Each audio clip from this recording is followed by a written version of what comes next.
नमस्कार दोस्तों, ये है वायरल फैक्ट। अब भारत कोई भी बात हो, डिफेंस की बात हो, आईटी टेक्नोलॉजी की बात हो, या फिर कहे कि कोई बड़ी चीज यहाँ पर इंपोर्ट करने की बात हो, जब कभी भी भारत किसी चीज को परचेज करता है और उसको उसका जब शो ऑफ करता है, तब पाकिस्तानी पत्रकार और पाकिस्तान के लोगों पर और उनकी गवर्नमेंट की तरफ से भी रिएक्शन आना शुरू हो जाते हैं कि भाई साउथ एशिया के अंदर इनबैलेंस हो रहा है।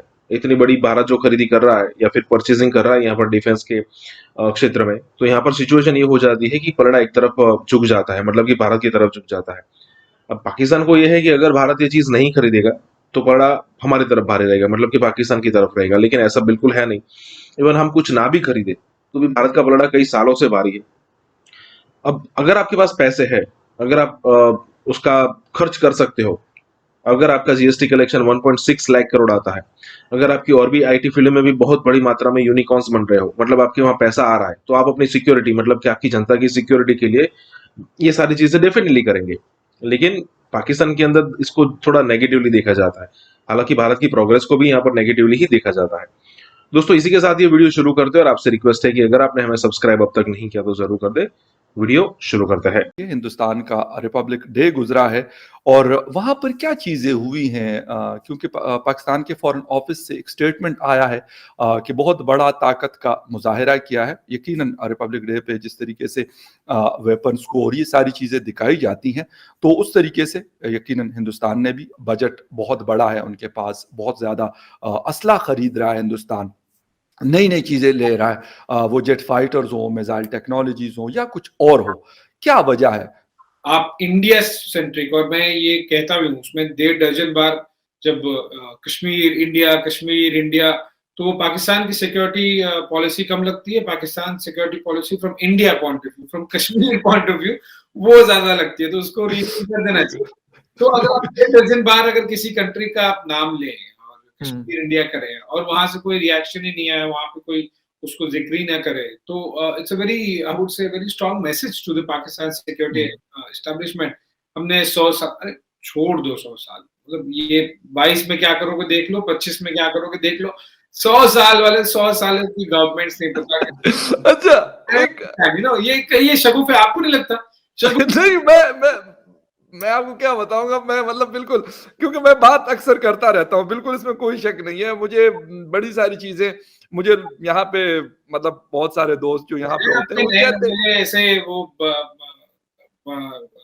वेस्टर्न यूनिवर्सिटीज से पढ़े हुए एनएसए हैं, तो क्या है, बहुत सारे लोग हैं, उन्हें दिखाना नहीं पड़ता ना लोगों को कि कुछ कर रहे हैं, वरना लोग पूछने लगेंगे भाई क्या हुआ, 2-3 महीने हो गए तो एलओसी थोड़ा शांत चल रही है, सीज फायर्स कम हो रहे हैं, कर क्या रहे हो बेसिकली ना, तो बताएंगे सर ये है ना, हमने ये पे अच्छा, टाइम बनाई अच्छा है। आशीष, एक चीज और भी है। मतलब आप बात कर रहे हो ना कि कश्मीर कश्मीर, आपको पता है यहाँ पर क्या बात हो रही है इस्लामाबाद या फिर पाकिस्तान में? अगर हम लोगों की बात सुनते हैं, स्पेशली अपोजिशन लीडर्स की अगर बात करें, तो वो कह रहे हैं कि इमरान खान ने एक मतलब यू टर्न लिया, वो रिवर्स गया उस पे, उस पॉलिसी को मतलब आगे नहीं लेके जा सका जिस तरह पाकिस्तान लेके जाता था। एक तो ये, दूसरी फॉरेन ऑफिस की तरफ से एक स्टेटमेंट मैं पढ़ रहा था आज ही, उन्होंने कहा था कि हिंदुस्तान इन्फ्लुएंस करता है बाकी कंट्रीज को और उनके सामने जो है अपने झूठ को सच साबित करता है।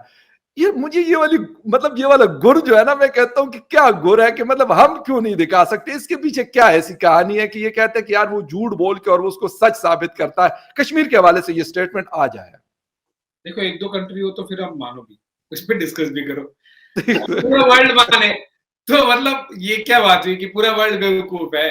और नहीं तो यही तो मैं इसलिए पूछ रहा हूँ कि कौन सा गुर है, हमें भी मतलब सिखाया जाए। मैं खुद जाकर मोईन यूसुफ साहब को कहूंगा कि यार ये मतलब मुझे बताया गया था और मैं आपको बता रहा हूँ, आप इसके ऊपर कोई काम करें। अच्छा।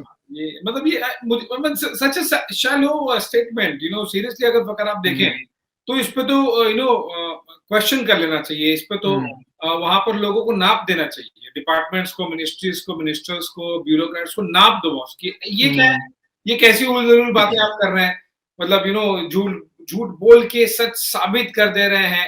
अरे ये क्या बात हुई? आप एक किसी कंट्री से बात कर रहे हो, एक किसी एक आदमी से बात कर रहे हो, एक किसी प्राइम मिनिस्टर से बात कर रहे हो। आपने ये समय ना इर्द गिर्द की बातें होती है, बीटिंग अराउंड द बुश इसलिए किया जाता है ना फकार की, फिर वो पूछा जाएगा, हाँ भाई साहब एक बात बताओ, वो एफएटीएफ से निकल रहे हैं नहीं निकल रहे हैं, कब निकल रहे हैं बताओ जरा, है ना, क्योंकि पूरा देश उससे इकोनॉमिकली सफर कर रहा है। बिल्कुल, बहुत बहुत प्रॉब्लम्स है।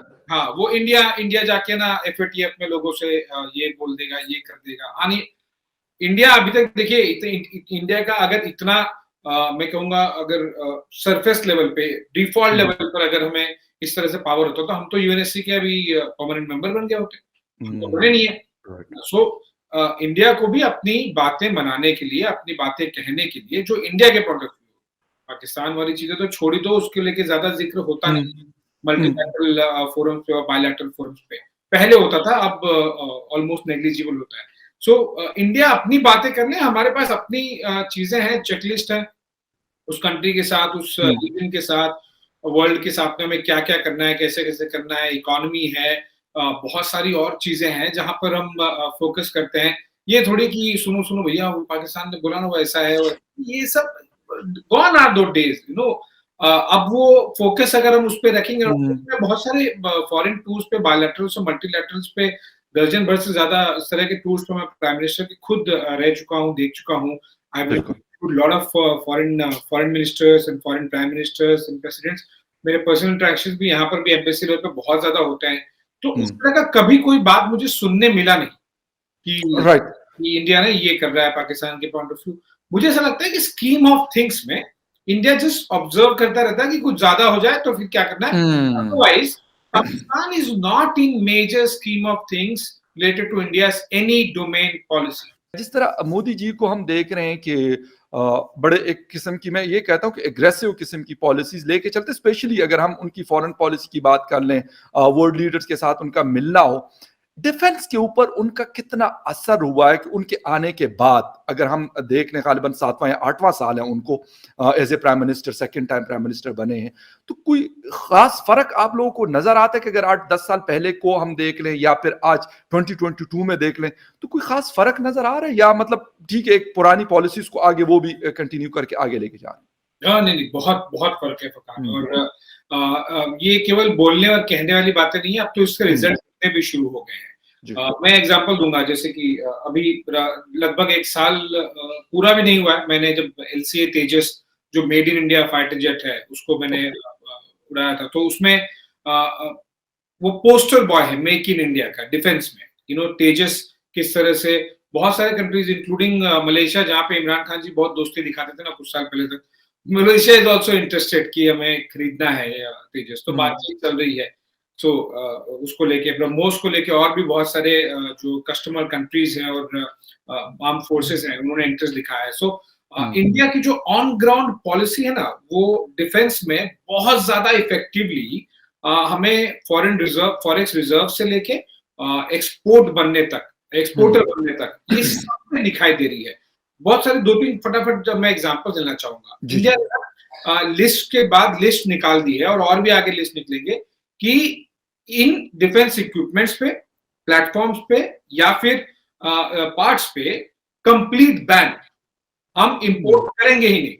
और ऐसा नहीं है कि इनमें से सब चीजें रेडी हैं अभी, तो ये इंडस्ट्री पे प्रेशर देगा, ये आर्म फोर्सेस पर प्रेशर देगा, जो डेवलपमेंट DRDO है उन पर प्रेशर देगा कि बनाना है, ये तय हो गया, हम लेंगे नहीं, अब आपको करना ही करना है, इसी से काम चलाना है या फिर इसको और डेवलप करना है। तो ये ऑन ग्राउंड रियलिटीज हमें दिख रही है। ब्रह्मोस का मैंने आपको एग्जांपल दिया, $374 million is a pretty good, symbolically भी और in terms of messaging and projection भी बहुत ही इंपॉर्टेंट है। इजीली होता नहीं है। अगर आपने जो कहा था ना कि फॉरेन लीडर्स से बहुत मिलते हैं प्राइम मिनिस्टर मोदी, देखिए BrahMos is a joint venture between India and Russia.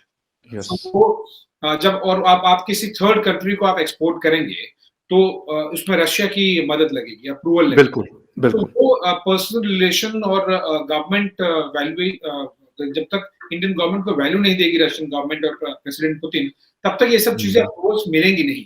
India ने वो किया, और भी बहुत हम एक्सपोर्ट कर रहे हैं। और जब आप स्ट्रेटेजिक डोमेन में और डिफेंस डोमेन्स में देखेंगे तो बहुत ही ज्यादा ऑन ग्राउंड इम्पैक्ट दिखाई दे रहा है इंडिया में, डिफेंस कॉरिडोर के पॉइंट ऑफ व्यू, इकोनॉमी के पॉइंट ऑफ व्यू, स्टार्टअप्स के पॉइंट ऑफ व्यू।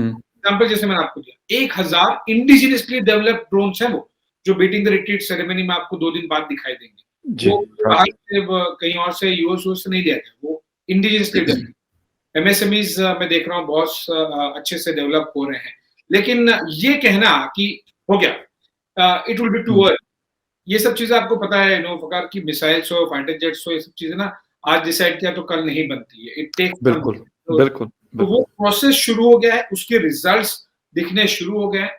अगर ये सही डायरेक्शन में, सही पॉलिसीज के साथ में, सही एनवायरनमेंट के साथ में इसी तरह से बढ़ता रहा, तो मुझे लगता है वकार एक आप 5-10 साल मान लीजिए मैक्सिमम, 5 से 10 साल, और आप देखिएगा India will be one of the biggest exporter of defence equipment in the world.